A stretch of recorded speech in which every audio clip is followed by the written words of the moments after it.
There is a specific kind of person you've probably encountered at work, or maybe in your social circle, who seems to possess an invisible shield. You've seen them in a meeting when a manager starts losing their cool, or in a heated family argument where everyone is talking over each other. While everyone else is leaning in, faces turning red, voices rising in pitch, this person is leaning back. They aren't checked out, and they aren't bored. In fact, they are the most present person in the room. They are watching. They are listening. They are the observer. In a culture that rewards the quickest comeback and the loudest opinion, the observer is playing a completely different game. They have realized that in the theater of human interaction, the person who reacts the least usually ends up controlling the most. This isn't a personality trait they were born with. It's a sophisticated psychological architecture they've built, brick by brick, to protect their peace in a world that is constantly trying to steal it. When you watch a reactor, you're watching someone whose nervous system has been hijacked. You see it in the way they grip their steering wheel in traffic, or the way they hit the send button on an angry email before they've even finished the sentence. Their brain has fallen into an ancient trap. The amygdala, that almond-shaped alarm system in the primitive brain, has detected a threat. To the amygdala, a snarky comment from a neighbor feels exactly the same as a predator in the woods. It floods the body with cortisol and adrenaline, shutting down the prefrontal cortex, the part of the brain responsible for logic, empathy, and long-term planning. The reactor is literally functioning with half a brain. But the observer has learned the art of the neural override. They feel the same surge of heat, the same tightening in the jaw, and the same urge to strike back. But they treat these sensations as data points rather than commands. They recognize that their anger is just a chemical weather pattern passing through their body. Instead of becoming the storm, they become the mountain that watches the storm pass. The first habit of this unshakable individual is the total abandonment of the need to be right. In the American psyche, we are taught from childhood that winning an argument is a sign of intelligence. We treat our opinions like they are part of our physical body, so when someone disagrees with us, it feels like an actual assault. The reactor will burn down a 20-year friendship just to prove they were right about a political point or a trivial fact. But the observer has a much higher emotional IQ. They understand that being right is often the booby prize of human interaction. When met with a direct contradiction, they don't sharpen their tongue, they sharpen their curiosity. They have a phrase they use like a tactical smokescreen: "Help me understand your perspective." This is genius because it does two things simultaneously. First, it gives the observer time to let their own chemical fire die down. Second, it forces the aggressor to move from a state of raw emotion into a state of explanation. It's hard to stay furious when you're busy trying to explain the why behind your logic. The observer realizes that people don't actually want to be right, they want to be heard.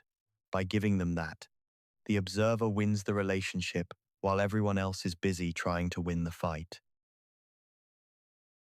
Then there is the camera lens, habit the ability to zoom out when life gets loud.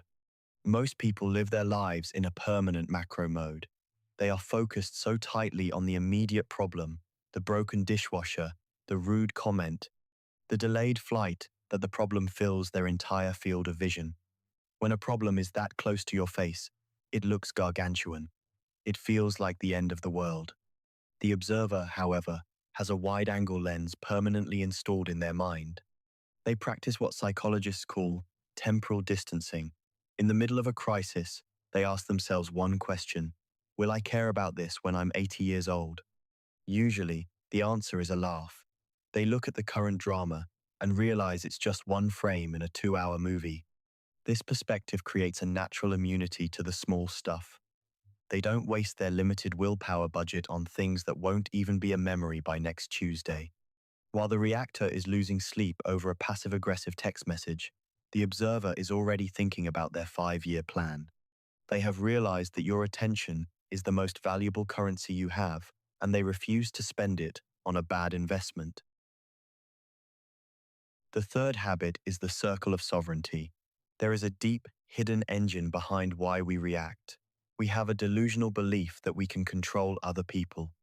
We think that if we yell loud enough, or explain ourselves clearly enough, the other person will finally get it and change. The observer has let go of this delusion. They are ruthless accountants of their own energy. They divide the world into two very clear buckets: things they can control and things they can't. They don't waste a single heartbeat worrying about the weather, the economy, the traffic on the I-95, or most importantly, other people's opinions of them.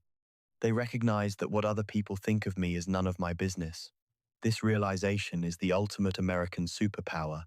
It frees them from the social treadmill of trying to please everyone. When a flight is cancelled at the airport, you'll see the reactor at the gate, screaming at an agent who has no power to fix the plane. The observer is the one who has already found a comfortable chair, pulled out a book, and accepted the situation. They aren't being passive, they are being efficient. They are saving their fire for the things that actually matter, like their health, their family, and their own growth. One of the most fascinating layers of the observer's mind is their relationship with silence. In a culture that views dead air as a failure, the observer uses silence as a high-precision tool. We Americans are often terrified of a quiet room. We feel a psychological itch to fill the void with chatter, jokes, or justifications. The observer knows that if you just sit with the silence for 3 seconds longer than is comfortable, the other person will start talking. And when people talk to fill the void, they tell the truth. They reveal their motives. They show their cards. The observer doesn't need to be a mind reader because they are a master of the void. By staying quiet, they allow the other person to dismantle their own argument or reveal their own insecurities. This is active non-action. It is the realization that the person who talks the most is usually the one who knows the least. The observer's silence isn't a lack of words, it's a presence of mind. It acts as a mirror, reflecting the other person's chaos back at them until they are forced to deal with it themselves. This brings us to the 3-second rule, which is the heartbeat of this entire psychology.